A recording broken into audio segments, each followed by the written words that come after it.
kufanya baadhi ya vitu ambavyo pengine vitamsaidia kwanza kumpa taarifa kuelekea kwenye fight kwenye raundi inafuata, raundi ya pili. Raundi ya kwanza imeisha kwa mabondia wote wamekuwa wakisomana na kuonjana vile. Tunaangalia amu ya pili itakuwaje katika mabondia wote wawili, Hassan Mwakinyo na Elibo. Elibo ambaye pia mwahi kucheza na Mtanzania Ramadhan Shauri. Yes. Lakini haikuwa hapa Tanzania, ilikuwa ni huko Nigeria. Na Shauri alipoteza. Kwa hiyo anapambana na Mtanzania mwingine Hassan Mwakinyo.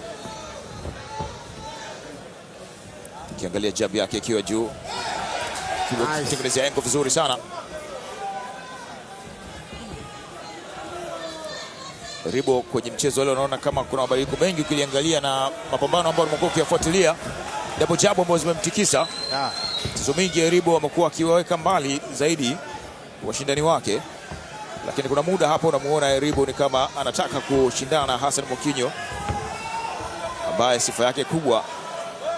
Naona kitu cha tofauti leo, Hassan Mwakinyo kaanza na Sasco mpaka raundi hii ya pili. Kama alivyosema Aidan. Nzuri sana. Na Ribo kasalimu amri. Huyu ni Hassan Mwakinyo na anahesabiwa. Ribo anahesabiwa. Ribo anahesabiwa na pambano limekwisha. Hassan Mwakinyo round ya mapema tu. Round ya pili, sekunde za mwanzo na dakika za mwanzoni kabisa, anatimiza kazi ambayo ilimleta. Si pengine unaweza kusema si kitu kigeni kwa Mwakinyo kushinda kwa TKO ama kwa KO. Ni moja kati ya tabia zake Aidan.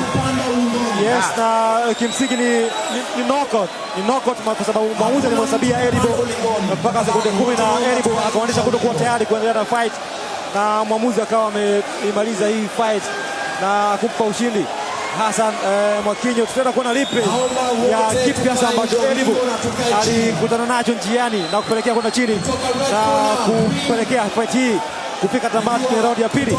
Huyo ni mtu mzima, angalia namna ambavyo anafinya macho yake, namna ambavyo unaona kabisa kama ni maumivu ambayo anaambulia. Tazama jinsi ilivyokuwa hapa.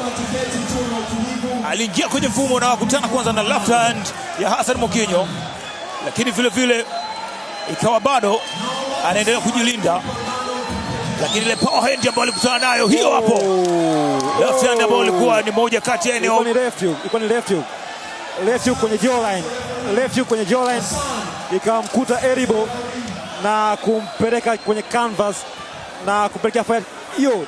Ilikuwa ni left hook ambayo ilimkamata Elibo akiwa haioni inapotoka kwenye jawline ama kwenye kidevu na kumfanya Elibo kupiga magoti kabla baadaye kuhesabiwa na kutoka kulikava na fight kufika tamati. So ilikuwa ni knockout ambayo imetokana na left hook ambayo Hassan Mwakinyo alipiga kwenye upande ambao Elibo hakuiona wakati anakuja na kupelekea hii fight kufika tamati. Huyo ni bingwa wa zamani wa WBA Pan Africa, UBA Intercontinental, WBF Intercontinental, lakini vile vile ABU Africa, WBO Africa, Hassan Mwakinyo ambaye amepanda majukwaa ya ndani na nje ya nchi.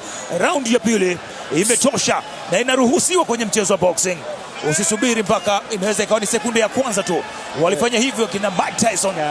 Kabla hujafumba na kufumbua unakuta pambano limekwisha. Ikitokea opportunity ya kufanya finishing, fanya finishing. Na hii ilikuwa ni knockout ya punch moja ambayo bahati mbaya ilimkuta Elibo hakiwa hajajiandaa na kuiona ile punch ikiwa inakuja. The winner by knockout in second round, 1 minute, from red corner, Hassan